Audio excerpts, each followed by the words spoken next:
시편 61편에서 보겠습니다.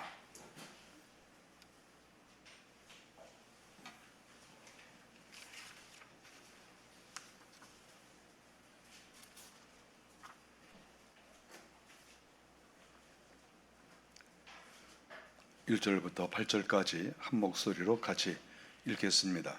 하나님이여, 나의 부르짖음을 들으시며 내 기도에 유의하소서. 내 마음이 약해질 때에 땅끝에서부터 주께 부르짖으오리니 나보다 높은 바위에 나를 인도하소서. 주는 나의 피난처시요 원수를 피하는 견고한 망대이심이니이다. 내가 영원히 주의 장막에 머물며 내가 주의 나역의 아래로 피하리이다. 주 하나님이여, 주께서 나의 소원을 들으시고 주의 이름을 경유하는 자가 얻을 기업을 내게 주셨나이다. 주께서 왕에게 장수하게 하사 그의 나이가 여러 대에 미치게 하시리이다. 그가 영원히 하나님 앞에서 거주하리니 인자와 진리를 예비하사 그를 보호하소서. 그리하시면 내가 주의 이름을 영원히 찬양하며 매일 나의 소원을 이행하리이다. 아멘.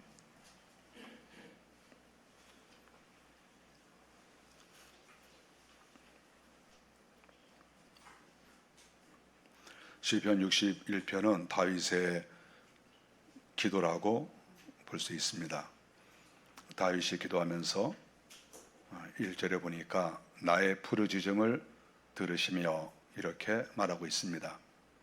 자기가 하나님께 기도할 일이 있는데 이 기도도 어떠한 평상시에 그러한 기도가 아니고 나의 부르짖음을 들으십시오 이렇게 말한 것은 상당히 그가 어려운 처지에 빠져 있다는 것을 알 수가 있습니다. 어떻게 보면 피를 토하는 그런 마음으로 하나님께 기도한 것이지요. 기쁨으로 감사함으로 기도하는 것이 아니라 정말 고통스럽게 하나님께 부르짖는 기도라고 볼 수 있습니다. 사실 우리가 어떻게 보면 은혜스러운 기도도 할 수 있습니다.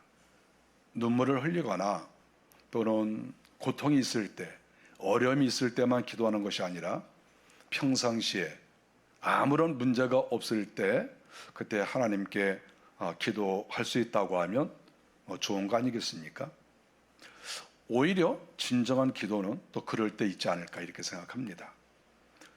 내가 특별히 기도할 것은 없어요. 어려움이 없고 고통이 없습니다. 그런데 그때 만일에 하나님께 가까이 나가서 기도를 하면 이렇게 나의 어떠한 목적을 딱 내놓는 게 없잖아요. 하나님 꼭 이렇게 해주셔야 됩니다. 이 고통에서 저를 벗어나게 해주세요.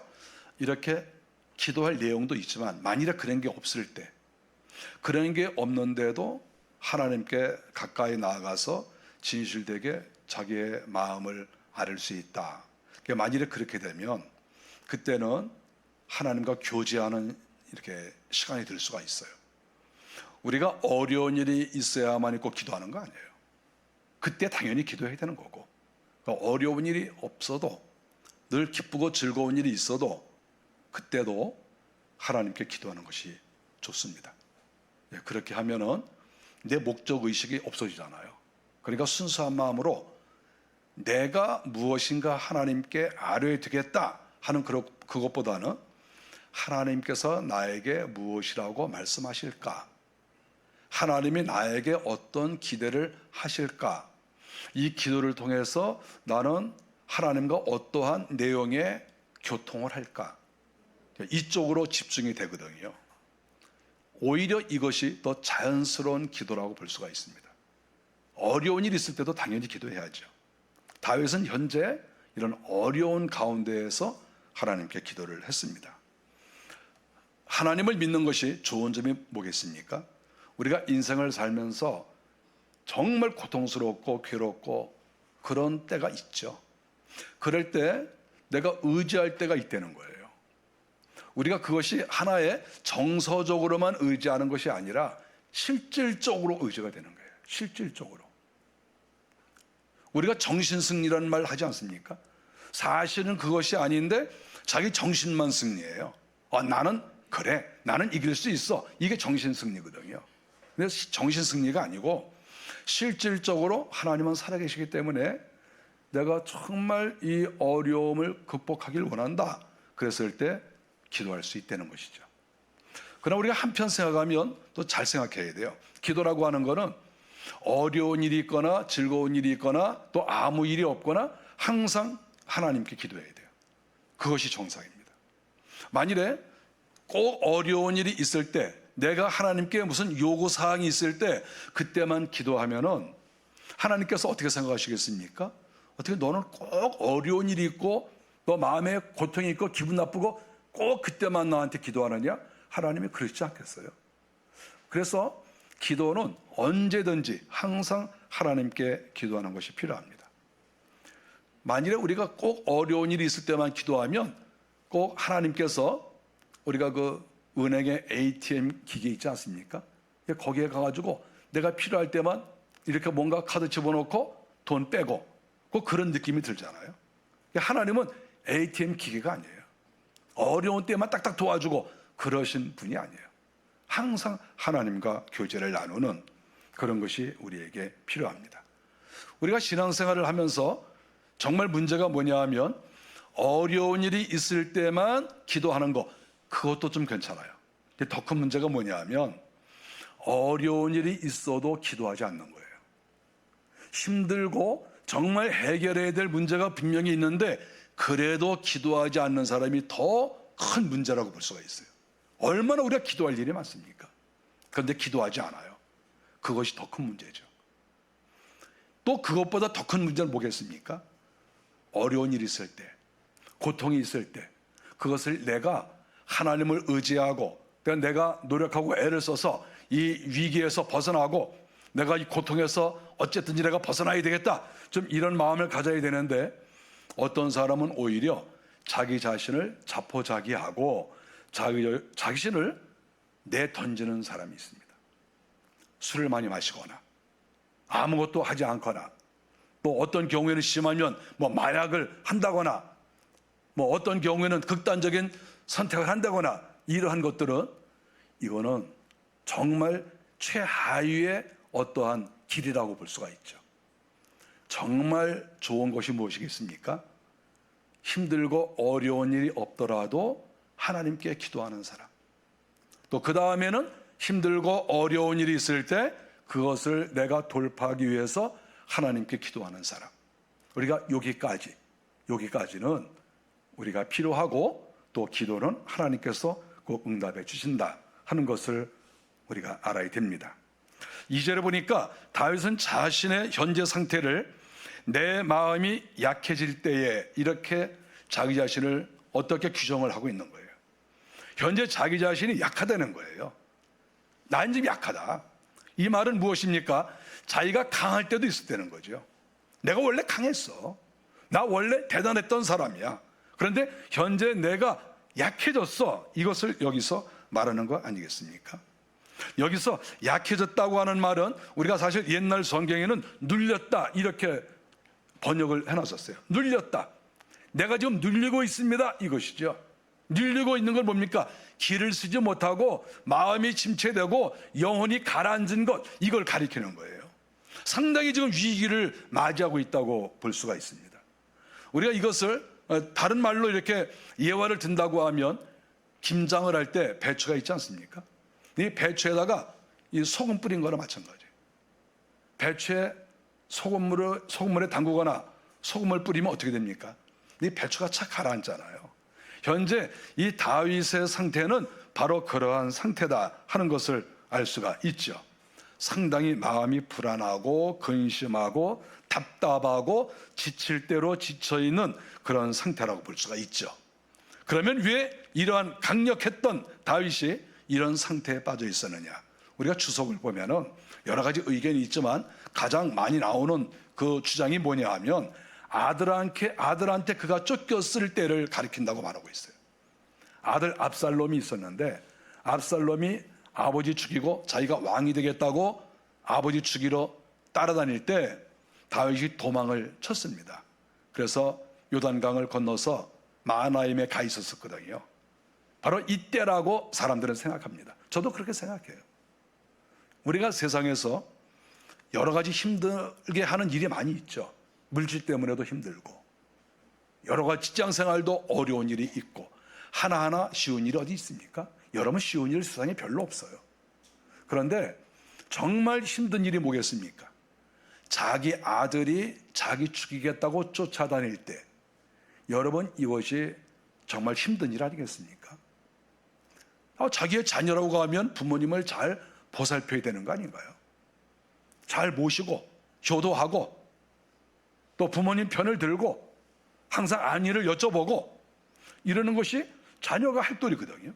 그거를 하나님이 더 기뻐하시고, 그런데 오히려 정반대로 멀쩡한 아버지를 죽이겠다고 따라다니니까 다윗의 입장에서는 자기 자신도 물론 고통스럽지만 사람들 보기에도 민망한 거죠.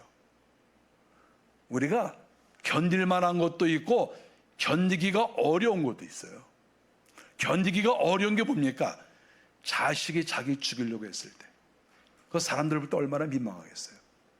자기의 신하들 볼 때, 백성들 볼 때, 지금 뭐 쫓겨다니고 한참 뭐 이렇게 먼지 뒤집어 쓰고 쫓겨다니는 거예요. 헐레벌떡하면서. 그 주변에 있는 백성들이 그거를 보면서 뭐라고 하겠습니까? 꼴 좋다. 참, 뭐 저런 놈의 집구석이 다 있냐? 아니 어떻게 저런 집이 다 있냐? 아들이 아버지 죽이겠다고 하고 또 아버지는 또 도망 다니고, 야 정말 꼴 좋다. 야 진짜 꼴 좋다. 그럴 거 아니겠어요? 사실 이게 더 힘든 거 아니겠어요? 자기의 명예가 손상될 때, 자기의 자존감이 무너질 때, 사실 이게 더 힘든 거거든요. 바로 이런 상황이에요. 그러니까 다윗이 내 마음이 약해질 때 이렇게 표현을 했습니다. 바로 이러한 때 그가 기도하는데 2절에 보니까 땅 끝에서부터 기도한다고 얘기를 하고 있어요. 기도를 하는데 하나님 바로 앞에 보좌 앞에서 기도하는 게 아니고 땅 끝에서 기도한다, 이렇게 표현을 하고 있습니다. 아무래도 다윗의 마음은 하나님하고 자기하고 거리가 멀다고 생각하는 것 같아요. 자기가 이러한 처지에 있는 것은 아마도 하나님하고 나하고 사이가 멀 것이다. 만일에 하나님께서 내 가까이 계시면 하나님이 나를 이렇게 처량하게 만들 수 있을까? 이런 생각을 하니까 정서적으로, 심리적으로 하나님은 저 멀리 계시고 나는 여기에 이렇게 있구나, 이러한 마음으로 땅 끝에서 기도한다, 이렇게 말할 수가 있죠. 하나님께 기도하는 사람들이 항상 하나님이 내 앞에 계신다 이렇게 생각하지 않습니다. 어떤 때는 다윗의 마음을 가질 수 있어요. 하나님이 정말 멀리 계시는구나. 하나님이 멀리 계시지 않으면 내가 이렇게 어려움을 당할 수가 없어. 이러한 생각을 얼마든지 가질 수가 있습니다. 만일에 하나님께서 내가 기도하는 것을 잘 도와주시고 응답이 빠르고 내 상황이 좋으면 우리가 마음속으로 하나님이 내 가까이 계신다 이렇게 생각할 거예요. 저도 그래요. 저도 응답이 빠르게 오면 하나님께서 바로 내 옆에 계시는 것 같아요. 하나님이 내 소원을 잘 들어주시고 내 기도하는 것을 잘 들어주시니까 하나님이 정말 내 옆에 계셔. 우리가 성경에 보면 주님과 동행한다는 말이 나오는데, 맞아, 주님하고 나하고는 동행하는 거야, 이런 마음이 막 생겨요. 이렇게 마음에서. 그런데 기도가 응답이 잘 안 된다, 어려움이 있다 그러면 아무래도 하나님은 저 멀리 몇십 킬로 몇백 킬로 저 멀리 계신 것이 아닌가, 이렇게 생각할 수가 있죠. 그래서 다윗이 땅 끝에서부터 기도합니다 이렇게 말하는 것을 어느 정도 이해는 할 수가 있는 것이죠. 실질적으로도 다윗은 지금 성전과 멀리 떨어져 있습니다. 예루살렘에 성전이 있지 않습니까? 자기 집이 원래 거기 있었어요. 근데 거기에서 지금 다윗은 어쨌든지 도망 나와서 요단강을 건너서 한참 저 안으로 들어가 있어요.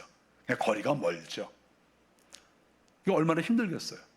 마음도 하나님하고 멀고 실질적으로 성전도 또 이렇게 멀리 있고, 그러니까 다윗은 지금 상당히 어려움 가운데 있고 불안한 가운데 있을 수밖에 없다, 이렇게 말할 수가 있습니다.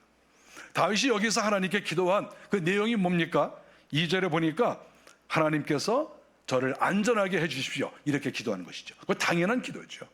사람은 그 시점에서 내가 어떤 것을 하나님께 기도해야 되느냐, 이거를 정확하게 핀트를 맞춰야 돼요. 아니, 지금 내가 물질이 필요한데 다른 거 기도할 필요 없어요. 내가 안전이 필요할 때 다른 거 기도하면 안 돼요. 지금 내가 이것이 필요하면 그거를 기도해야죠. 정확하게 딱딱 이렇게 기도를 해야죠. 삥 둘러서 말할 거 없어요. 하나님한테는 정확하게 딱 말씀을 드리는 거예요. 직설적으로. 하나님께는, 하나님, 저는 이런 가운데 있습니다. 저를 도와주세요. 제 가정의 평화를 주시고, 또는 물질이 필요하면 물질을 주시고, 건강이 필요하면 주님 저를 건강하게 해주세요. 뭐 이렇게 빙빙 돌려서 말할 거 없어요. 하나님께는 정확하게 이거 도와주십시오. 2절에 그가 자기 안전을 간구했습니다. 나보다 높은 바위에 나를 인도하소서. 나보다 높은 바위. 다윗은 높은 바위를 생각했습니다. 그 옆에 뭐 조그만 돌멩이들이 많이 있어요. 조그만 돌멩이들, 조그만 바위들, 요만한 것들, 그런 것들이 다윗에게 힘이 되겠습니까? 힘 안 되죠. 그러니까 저 높이 있는 그러한 바위에 저를 주께서 인도해 주십시오. 이 낮은 환경에서 하나님 높은 좋은 곳으로, 안전한 곳으로 저를 인도해 주십시오. 하나님은 그렇게 하실 수 있습니다. 이렇게 기도하는 것이죠. 하나님은 그렇게 할 수 있어요. 하나님은 구덩이에 빠져 있는 사람 하나님 건지실 수 있어요. 낮은 곳에 있는 사람을 하나님께서 높은 곳에 올려주실 수 있어요. 저도 그런 기도 사실 많이 했습니다. 하나님, 제가 어려움 속에 있습니다. 제가 아무리 봐도 낮은 곳에 있습니다. 하나님, 저를 높은 곳에 올려주십시오. 걸음더미에서 저를 올려주셔서 귀족의 자리에 앉혀주십시오. 저 그런 기도 많이 했어요. 우리가 그런 기도 할 수 있어야 돼요. 왜냐하면 성경에 약속을 했으니까. 다윗은 안전을 지금 생각하면서 하나님께 기도했습니다.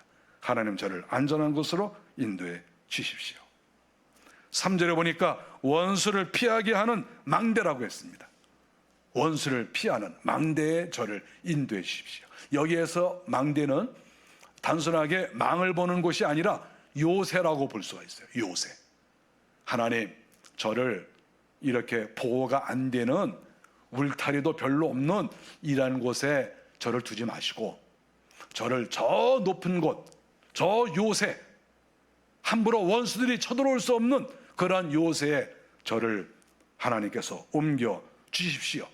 이렇게 기도를 한 것이지요. 하나님께서는 그런 기도를 들어주십니다. 전쟁이 났을 때에도, 물론 전쟁 때 모든 사람이 다 살 수는 없어요. 전쟁 때 죽을 수는 있어요. 그러나 전쟁 때에도 하나님께 또 기도하고, 항상 어려운 일이 있을 때 자기의 안전을 놓고 기도하는 이런 것이 꼭 필요합니다. 뭐 죽는 사람은 하나님께 기도하지 않았다는 건 아니에요. 그러나 위기가 있을 때, 어려운 일이 있을 때 하나님께서 건져주시는 경우가 많습니다. 저는 저희 아버지가 예수를 잘 믿었어요. 아버지가 이런 말 저런 말, 그러니까 옛날에 경험한 것을 많이 말씀해 주셨습니다. 저는 아버지하고 대화하는 시간이 많았어요. 그래서 아버지에 대해서 속속들이 뭐 이렇게 다 알고 있어요. 어떤 때는 아버지가 자기의 비밀 얘기까지 다 했어요. 누구에게 이야기할 수 없는 그런 비밀도 저한테 너만 알아라. 그리고 이렇게 말씀해 주시고, 제가 그거는 지금도 아무한테나 말하지 않죠. 아버지의 비밀이니까. 그러니까 아버지가 여러 가지 말씀을 해주시면서 이런 얘기를 했어요. 자기가 6.25 때 그 북한의 인민군한테 쫓겼다는 거예요. 아버지가 막 이렇게 도망을 가는데 인민군이 뭐 총 들고 막 따라오는 거죠. 여러 사람들이 따라오는 거죠. 피난을 가서 이렇게 빈집이 있었는데 저희 아버지가 빈집 속으로 급하니까 들어갔다는 거예요. 창문도 다 떨어지고 그런 문인데, 그런 곳이었는데 그 안에 딱 들어가서 방에 딱 이렇게 구석에 앉아 있었다는 거예요. 근데 인민군이 막 수색하면서 잡아라 그러면서 따라오다가 그 아버지가 숨어 있는 그 방에 창문이 있는데, 옛날 집은 조그마니까 창문 같은 거는 발만 이렇게 들어가도 이게 넘어온다는 거예요. 그래서 총 딱 들고 발 하나가 창문으로 딱 넘어와서 아버지가 이렇게 보니까 다리 하나가 이렇게 넘어와서 이제 죽었구나. 그러고 있는데 갑자기 저쪽에서 호루라기를 딱 불더니 집합 그러더라는 거예요. 그래서 그 인민군이 다시 다리를 쑥 빼가지고 다시 이렇게 나갔대요. 저희 아버지가 그때 예수를 믿으니까 하나님께 감사하고, 하나님께서 이렇게 나를 살려주셨구나. 완전히 정말 이거 몇 초 순간에 살아나신 거 아니겠어요? 그런 일이 여러 번 있었던 거죠. 그 위기에서, 죽음에서 하나님께서 건져주신 그런 일을 전 얘기를 많이 했어요. 저는 아버지가 그런 얘기를 하시니까 신뢰가 가요. 맞아, 우리 하나님께서는 우리의 기도를 들어주셔. 우리가 위기에 빠져 있을 때, 어려움이 있을 때 하나님은 우리에게 오셔서 우리 편이 되어주시고 우리 건져주셔.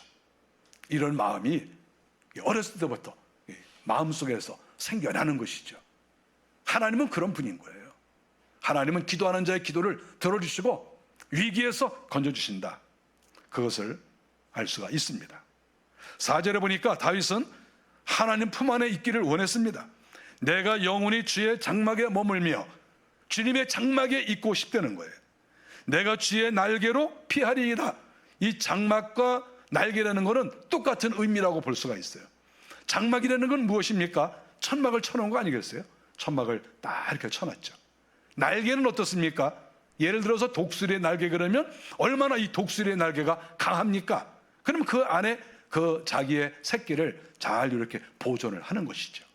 장막도 마찬가지예요. 장막을 치면 비가 올 때도 보존이 되고 또 바람이 불어도 그 안에 있으면 문제가 생기지 않잖아요. 다윗은 여기에서 영원히 주의 장막에 있기를 원합니다. 주님이여 장막을 쳐주십시오. 주님의 팔 안에, 주님의 날개 아래 제가 있기를 원합니다. 이렇게 기도를 했어요. 자기는 왕이 아닙니까? 자기도 능력이 많아요. 자기 수하에 군대가 많습니다. 어떤 군대에게 나를 보호해라 이렇게 말하지 않았어요. 누가 나를 보호해 주기를 원하지 않았어요. 우리 하나님께서 저에게 장막이 되어 주십시오. 하나님께서 저에게 날개가 좀 되어 주세요. 내가 그 안에서 좀 편안하게 쉬겠습니다.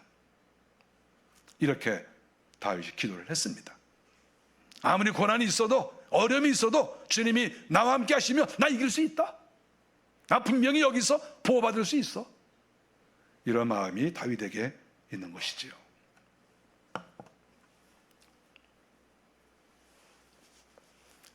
5절에 보니까 하나님께서 그동안에 다윗을 많이 도우셨던 것을 알 수 있습니다. 서원을 들으셨고 다윗에게 기업을 주셨다. 5절에 그렇게 나옵니다. 자기가 하나님께 서원을 많이 했습니다. 서원이라고 하는 것은 자발적으로 자기가 하나님께 맹세를 하는 것이죠. 열정적으로 신앙생활을 하는 사람은 하나님 앞에 맹세하는 게 많습니다. 저도 많이 했습니다.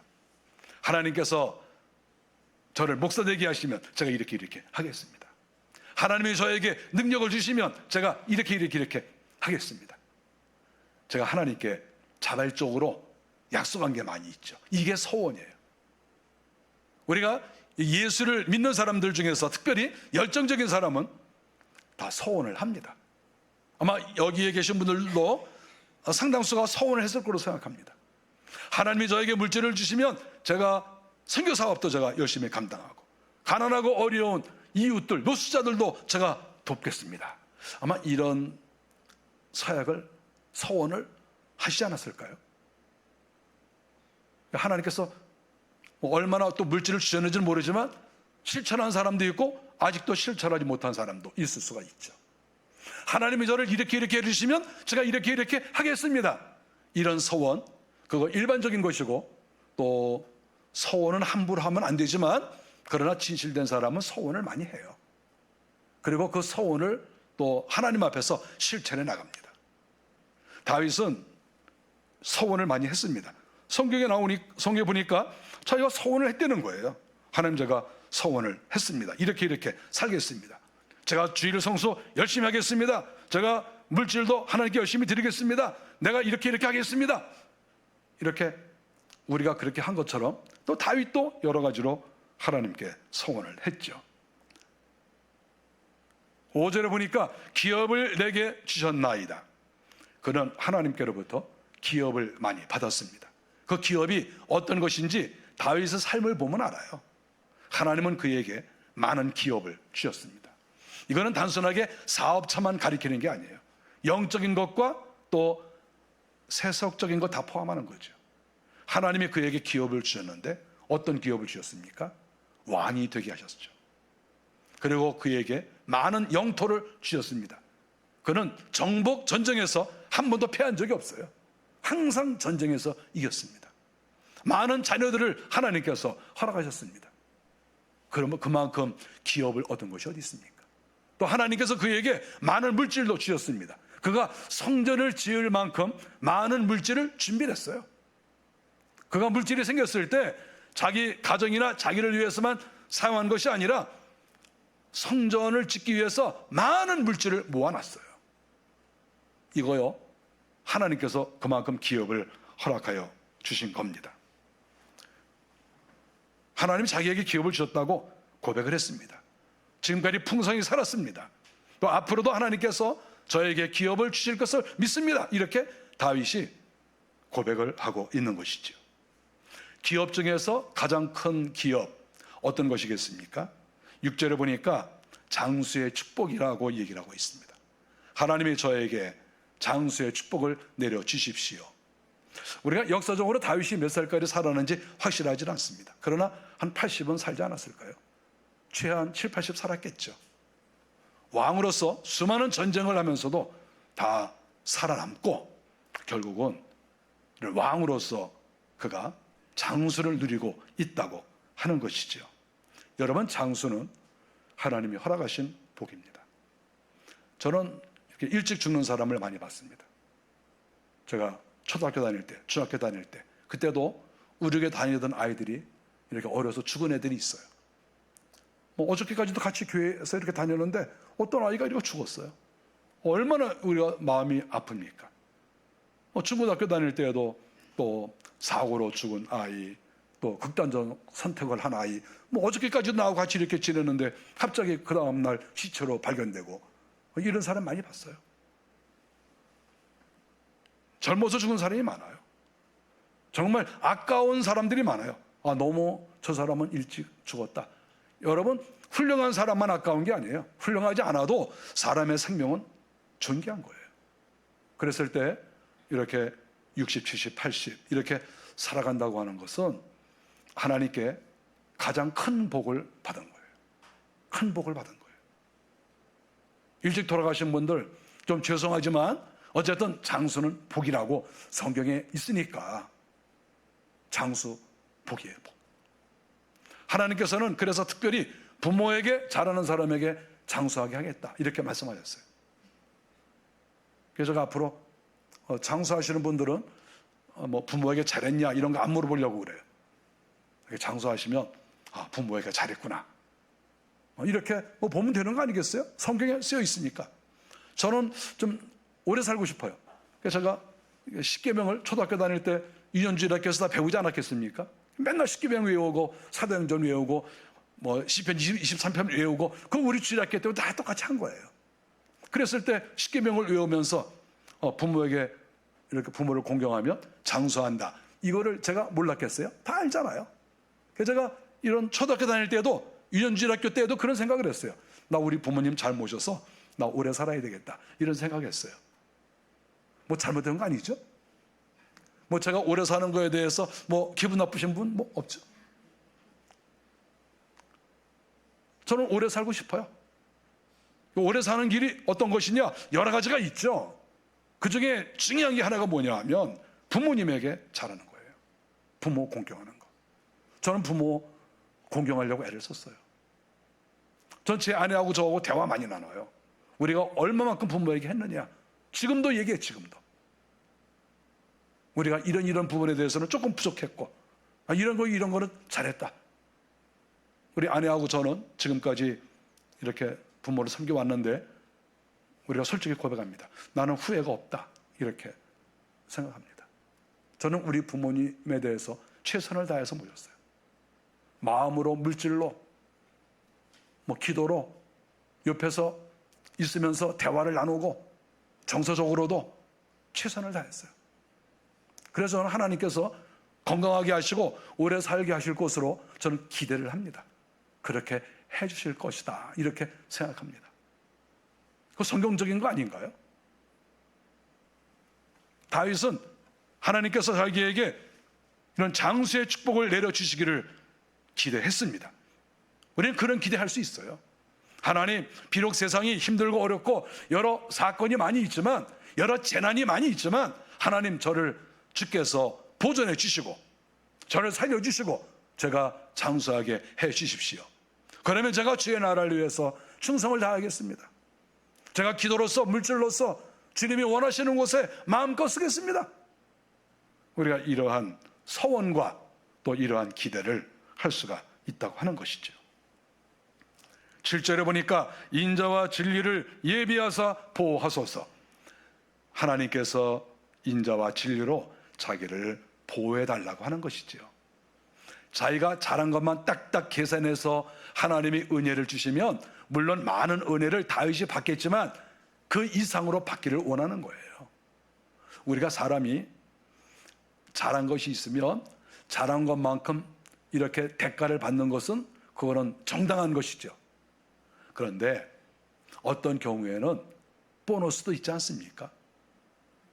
내가 이런 것만큼 주지만 어떤 경우에는 그 상을 주는 사람 입장에서 정말 내 마음을 기쁘게 했으니까, 정말 수고를 많이 했으니까 내가 이만큼을 더 주겠다.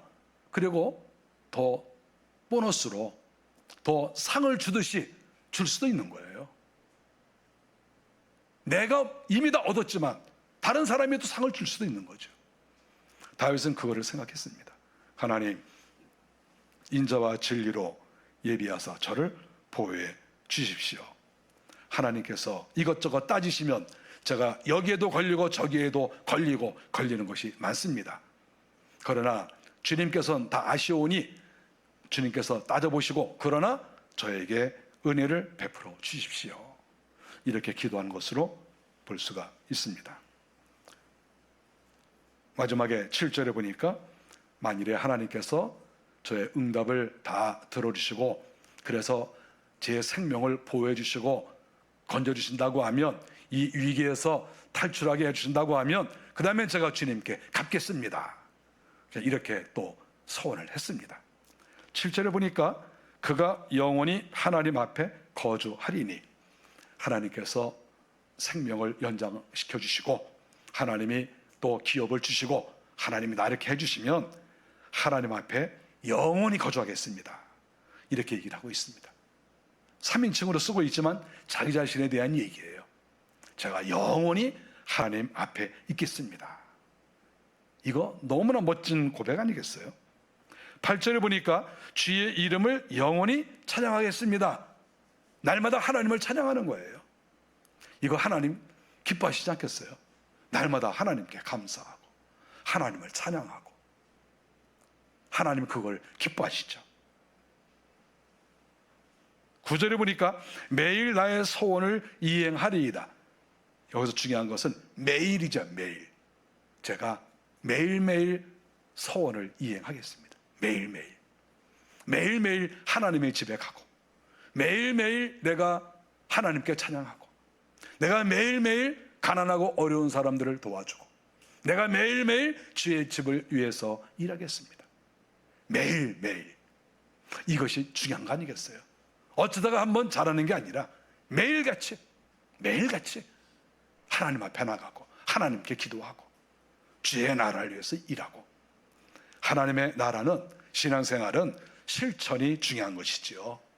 하나님께 받는 은혜도 당연히 중요합니다. 은혜를 받았으면 하나님께 또 실천적으로 하나님이 원하시는 삶을 살아야죠. 유명한 성경 구절 야고보서 2장 17절 말씀, 행함이 없는 믿음은 죽은 믿음이다 하는 것이죠. 하나님께 은혜를 많이 받으면 뭐합니까? 실천하지 않으면 그거는 죽은 믿음이에요. 실천적인 믿음이 있어야 돼요. 기도로 실천하고 몸으로 하나님께 바치면서 실천하고 물질을 주의 나라를 위해서 사용하면서 실천하고 약자를 도우면서 실천하고, 실천할 때 하나님께서 더 기뻐하시고 하나님이 큰 은혜를 내려주시는 것입니다.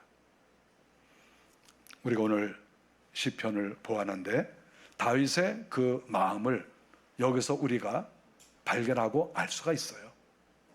우리가 이런 어려운 때 하나님을 의지하고 고백했던 이 내용을 생각하면서 하나님, 저도 다윗처럼 고백하고 다윗처럼 살고 싶습니다. 이러한 마음을 우리 모두가 다 가지시기를 바랍니다. 기도하겠습니다. 하나님, 은혜 감사합니다.